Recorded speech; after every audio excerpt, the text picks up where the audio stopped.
नमस्कार। आज हमारे साथ एसटीएन टुडे के खास कार्यक्रम में हैं पंकज मेहता जी, जो भारतीय जनता पार्टी के प्रदेश प्रवक्ता हैं। करीब 40 साल से अधिक से ये राजनीति से जुड़े हुए हैं। छात्र राजनीति से ही इन्होंने राजनीति शुरू की और आज भारतीय जनता पार्टी में प्रदेश महामंत्री की जिम्मेदारी निभा रहे हैं। तो पंकज जी, पिछले 40 साल से ज़्यादा आप राजनीति में हैं, तो इस समय आपने कई दौर देखे हैं। क्या बदलाव महसूस कर रहे हैं राजनीति में आज के दौरान? जिस तरह की शुचिता की अपेक्षा, मर्यादाओं की और गरिमाओं की अपेक्षा आम जन में है, उसके अनुरूप कुछ कमी प्रतीत होती है।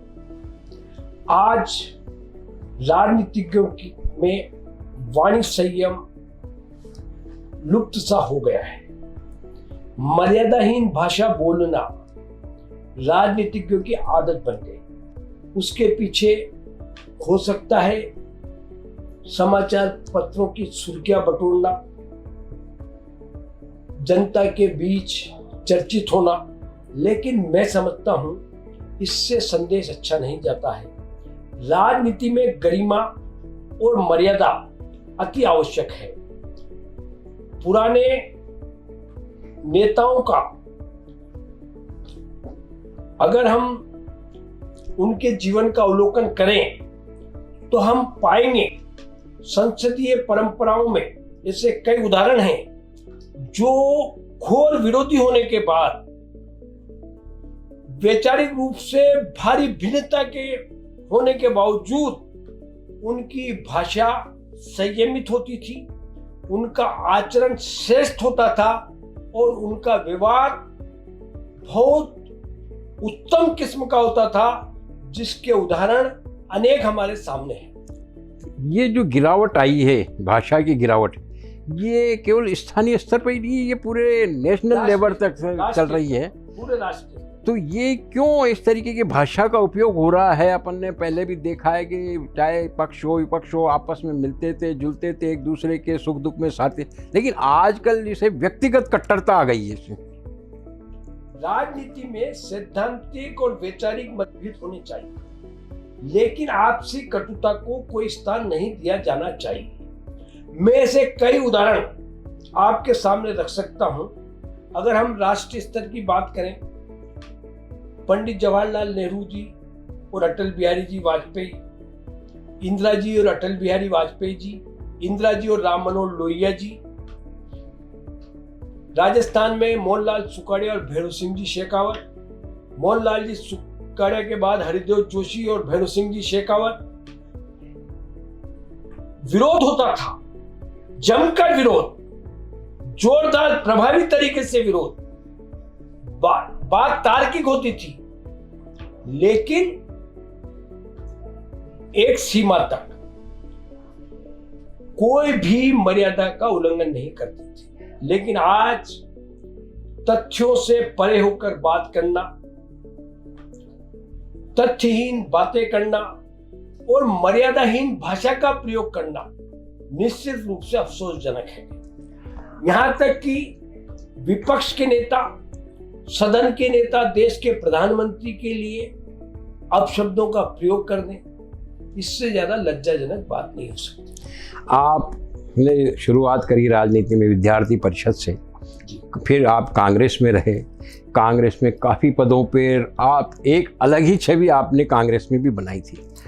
अचानक ऐसा क्या हुआ कि आपको ना कांग्रेस छोड़ करके बीजेपी में आना पड़ा? क्या वहाँ आपको सम्मान नहीं हो रहा था, या कोई बीजेपी में आपको कोई प्रलोभन मिला, या कोई ऐसा मिला कि जिससे आपको आना पड़ा? मुझे राजनीति में कहीं से कहीं कोई अपेक्षा नहीं है। अगर अपेक्षा होती तो मैं ये निर्णय कुछ दिनों पूर्व करता, लेकिन 45 साल के राजनीतिक जीवन में मेरे को अब कोई महत्वाकांक्षा बची नहीं। मैं राजनीति में सबसे महत्वपूर्ण ये समझता हूं कि आपके बारे में आम जन की क्या धारणा है, आपको आम जन किस दृष्टि से देखता है। पद कोई महत्वपूर्ण नहीं, हम ऐसे लोगों को भी जानते हैं जो बड़े बड़े पदों को सुशोभित कर चुके, लेकिन जनता में वो आदर के पात्र नहीं बन पाए। सबसे महत्वपूर्ण है जनता आपके बारे में क्या विचार रखती है। मैंने सेवा, लोगों की समस्याओं के समाधान में भागीदार बनना ही अपना प्रमुख ध्येय समझा। रहा सवाल कांग्रेस छोड़ने का, मैं समझता हूं इस पर अब कोई चर्चा करने की आवश्यकता नहीं है। लेकिन जिस पहले आप क्या एक प्रथम पायदान पर नजर आते थे, आज जब आपने पार्टी बदली तो आप लास्ट पायदान पे पहुंच गए, ऐसा आपको महसूस नहीं होता, या आपके समर्थकों को नहीं लगता ऐसा कि यार पायदान, लास्ट पायदान पर मैं अपने आप को महसूस नहीं करता। मुझे भारतीय जनता पार्टी में पूरा मान और सम्मान मिलता है। मेरे बिना कहे, बिना कोई अपेक्षा की मुझे प्रदेश प्रवक्ता की जिम्मेदारी दी गई। प्रदेश के मुख्यमंत्री जी, प्रदेश के अध्यक्ष जी और हमारे लोकसभा अध्यक्ष माननीय ओम बिरला जी हमें पूरा आदर देते हैं, तवज्जो देते हैं। और जो यहाँ के स्थानीय नेता हैं, चाहे वो हमारे विधायक महोदय हों, विधायिका जी हों, चाहे मंत्रीगण हों, सब हमारे साथ बहुत अच्छा व्यवहार रखते हैं। पार्टी के कार्यकर्ता भारतीय जनता पार्टी से जो संबद्ध हैं वो भी पूरा मान और सम्मान करते हैं। मुझे कहीं कोई ऐसा प्रतीत नहीं होता, और मेरे जो समर्थक हैं वो पूरी तरह से भारतीय जनता पार्टी में रच गए हैं, पच गए हैं। अभी आप पिछले टाइम में विधानसभा का चुनाव भी लड़े हैं कांग्रेस से, क्या बीजेपी आपको उम्मीद है कि वो भी आपका विधानसभा में टिकट देगी या आप चुनाव लड़ेंगे भविष्य में? मैंने आपको कहा, मैंने अब कोई महत्वाकांक्षा बची नहीं। पार्टी जो जिम्मेदारी देती है उसका निर्वहन करना मेरा फर्ज है, कर्तव्य है, जिसका मैं निर्वहन पूरी निष्ठा के साथ करता हूं। जिम्मेदारी कोई भी बड़ी और छोटी नहीं होती। आप में ये कला होनी चाहिए कि उसका आप किस तरह से बखूबी से निर्वहन करते हैं ताकि आपकी प्रतिष्ठा बढ़े। आपके कांग्रेस के नेताओं से भी बहुत अच्छे संबंध हैं, अशोक गहलोत जी से खासकर विशेष आपके संबंध रहे। भविष्य में क्या वो आपको बुलाए, क्या आप वापस कांग्रेस में लौटने की रहेगी उम्मीद? आप गहलोत साहब से मेरे पारिवारिक संबंध रहे, वो मेरे आदरणीय थे, आदरणीय हैं और आदरणीय रहेंगे। उनसे मैंने बहुत कुछ सीखा भी है, बहुत कुछ ग्रहण भी किया है। लेकिन जो आप कह रहे हैं वो कल्पना करना व्यर्थ है। मैं भारतीय जनता पार्टी में चट्टान की तरह मजबूती से खड़ा रहूंगा। पिछली कांग्रेस के सरकार के समय कोटा में काफ़ी डेवलपमेंट हुआ, काफ़ी विकास कार्य हुए जिनकी आप भी तारीफ करते थे, और बीजेपी उनका विरोध करती आई है। अब आपकी नज़र में, क्योंकि अब आप बीजेपी में शामिल हो गए, तो वो विकास कार्य क्या मतलब जनता के हित के हैं या उन पे व्यर्थ पैसा खर्च किया गया है? देखिए, विकास के काम हुए हैं, उसमें कई व्यवहारिक भी हैं, प्रासंगिक भी हैं और उपयोगी भी हैं, लेकिन कई जैसे ऐसे भी हैं जो निरर्थक हैं। इसलिए इसकी समीक्षा तकनीकी लोग करें, ज्यादा बेहतर है। रहा सवाल आलोचना करने का, मात्र आलोचना करने के लिए आलोचना करना मैं व्यर्थ मानता हूं, और जो धन लग चुका उसका सदुपयोग हो, ज्यादा बेहतर यही है। अब जो भी विकास उस समय हुए वो आज है हमारे सामने। अब वो उपयोगी हैं या अनुपयोगी हैं, लेकिन है, इस बारे में मैं समझता हूं ज्यादा चर्चा करने की कोई आवश्यकता नहीं है। पहले हम कोटा को एक उद्योग नगरी के रूप में जानते थे, और फिर उसके बाद में कोचिंग सिटी के रूप में कोटा ने अपनी पहचान। लेकिन अब दोनों ही है ना जो ये धड़ाधड़ ज़मीन पे आते जा रहे हैं और कोटा की आर्थिक स्थिति बिल्कुल गड़बड़ा रही है। आप क्या मानते हैं इसके लिए कौन जिम्मेदार है? क्या राजनेता इसके लिए जिम्मेदार नहीं है कि भाई उन्होंने इसके लिए क्यों नहीं प्रयास मैं किया? आपकी बात से सहमत नहीं हूं।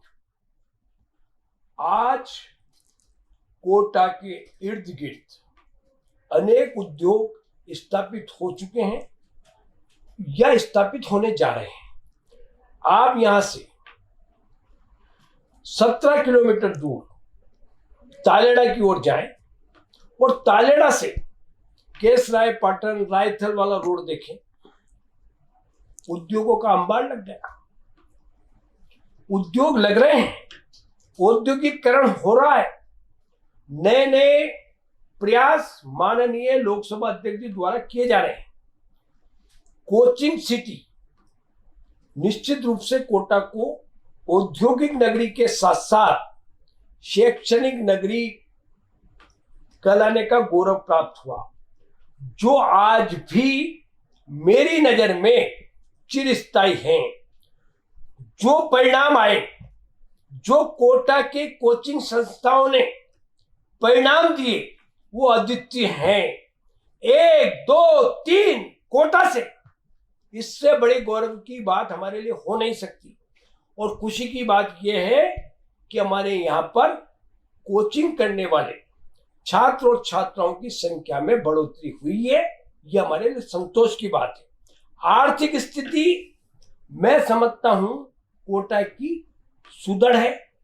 कोटा पर्यटन की दिशा में अपने कदम बढ़ा चुका है।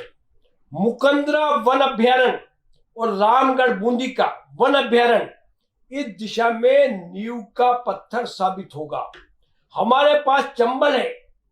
चंबल बोटिंग जब आदमी करता है तो वो आनंदित हो जाता है। मुझे कई रिश्तेदारों ने, सगे संबंधियों ने चंबल में बोटिंग का आनंद लिया। वो विदेश के विश्व के कई देशों में जाकर आए। उन्होंने कहा ऐसा सुंदर नजारा हमने कहीं नहीं देखा। जब चंबल में बोटिंग करते हैं तो ऐसे वन्य जीव, वन्य पशु पक्षी देखने को मिलते हैं जो कहीं नहीं दिखते हैं। लेकिन आज आवश्यकता है प्रचार और प्रसार की। कोटा की सबसे अधिक आवश्यकता और लंबित मांग जो थी वो थी एयरपोर्ट की, जिसे माननीय लोकसभा अध्यक्ष ओम बिरला जी के सद प्रयासों से मोदी सरकार ने पूरा करने का काम किया है।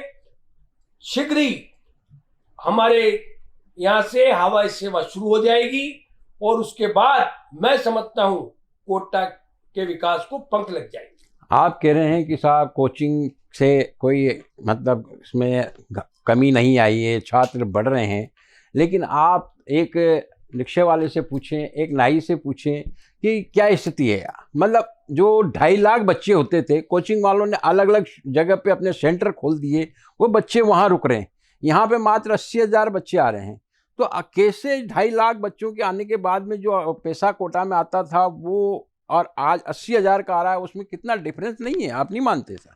कुछ धारणाएं गलत हैं और कुछ भ्रम भी फैलाया गया, और मैं समझता हूं लोग हकीकत से अनभिज्ञ होकर कई तरह की बात करते हैं। लेकिन जितने छात्रों के हिसाब से संसाधन उपलब्ध होने चाहिए थे, उससे कई ज्यादा कोटा में संसाधन हो गए, चाहे वो हॉस्टल हो, चाहे मेस हो। और उस कारण कुछ हॉस्टलों में कमरे खाली हैं, तो वो स्वाभाविक है।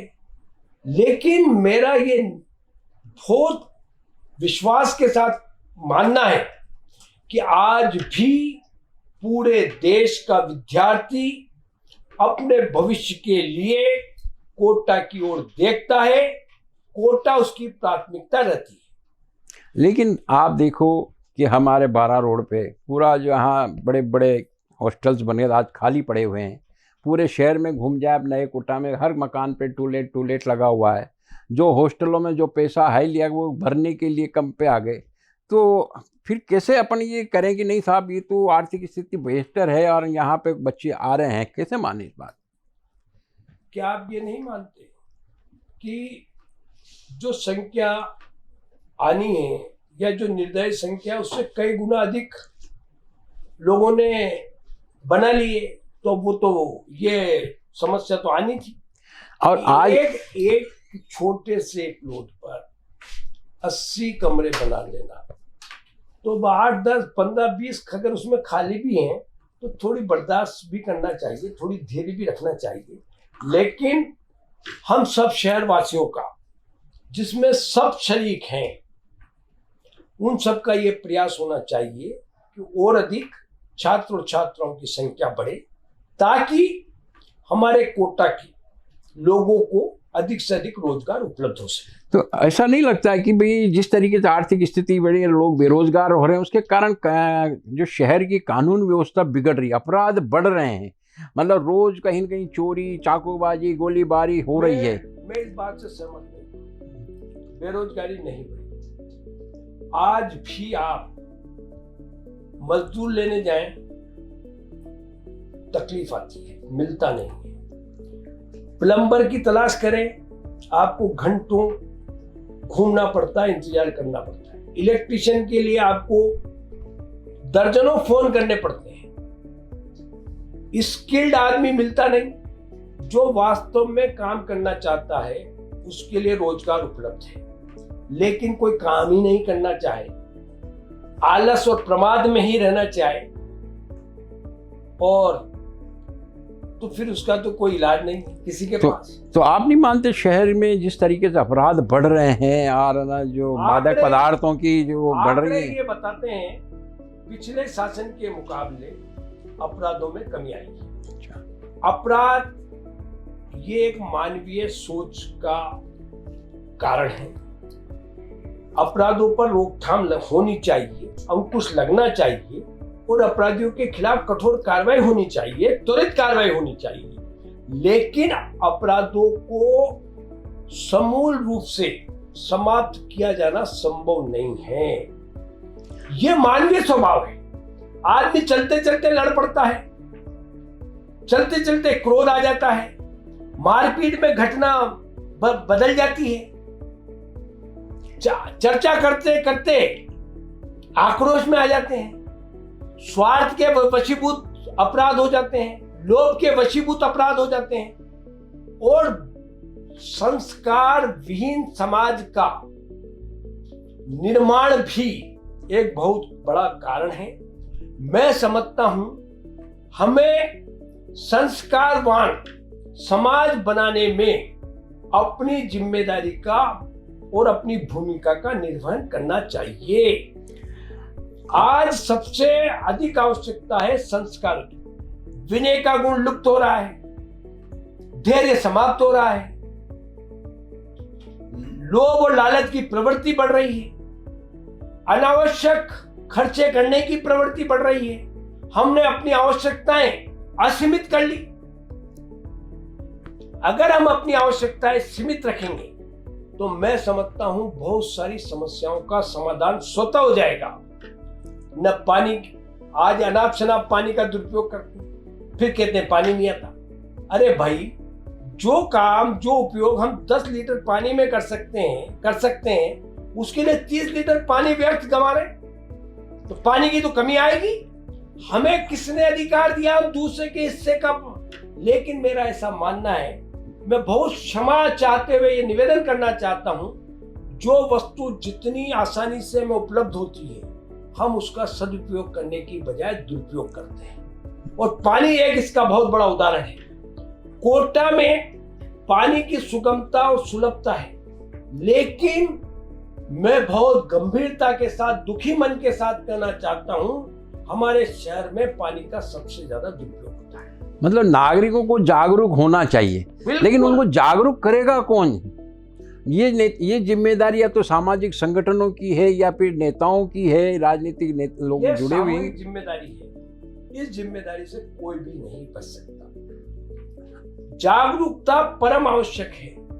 हम अधिकारों के प्रति सजग हैं, सतर्क हैं, अच्छी बात, होना भी चाहिए।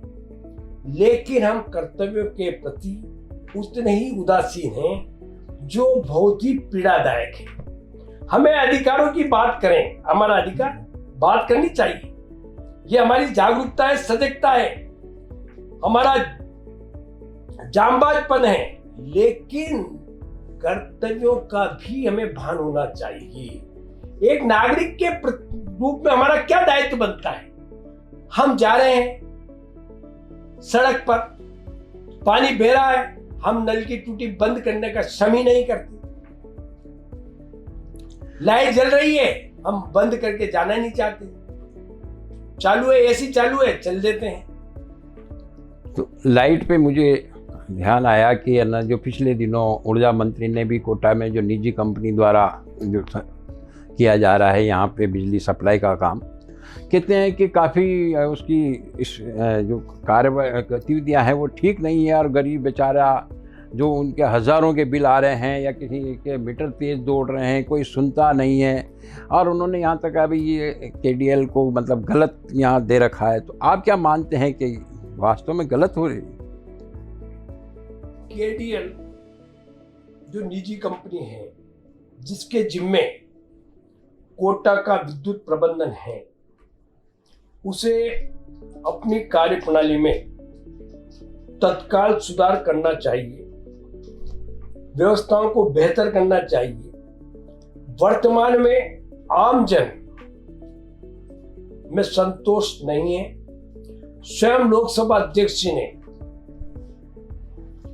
पब्लिक प्रोग्राम में KDL की कार्यप्रणाली पर तीखा आक्रोश व्यक्त किया, और उसी समय राजस्थान के विद्युत विभाग ने, ऊर्जा विभाग ने एक कमेटी गठित कर कोटा भेजी, जिसने आम जन की बातों को सुना।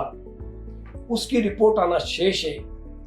ऊर्जा मंत्री जी भी इस ओर लगातार प्रयास कर रहे हैं, और समय समय पर उन्होंने कठोर भाषा का प्रयोग भी किया है। लेकिन मैं समझता हूं अगर ये कंपनी अपने प्रबंधन में आम सुधार नहीं करेगी और आम जन को राहत नहीं देगी, तो हो सकता है इस शासन में इसकी विदाई हो जाए। तो इस कंपनी को लाने का श्रेय भी भारतीय जनता पार्टी का ही है।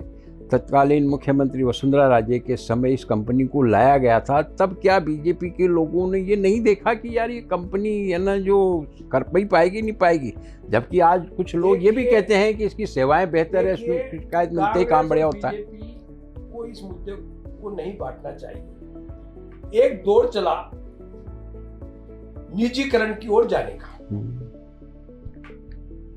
जो प्रधानमंत्री नरसिम्हा राव जी और वित्त मंत्री मनमोहन सिंह जी के समय से शुरू हुआ। उस समय भी जब निजी हाथों में सौंपने की बात कोटा के विद्युत व्यवस्था की चली, तो कोटा में मैं प्रथम व्यक्ति था जिसने अपने साथियों के साथ मिलकर विरोध किया, और लगातार विरोध किया।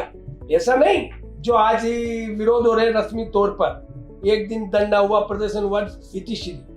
हमने अनवरत इसका विरोध जारी रखा।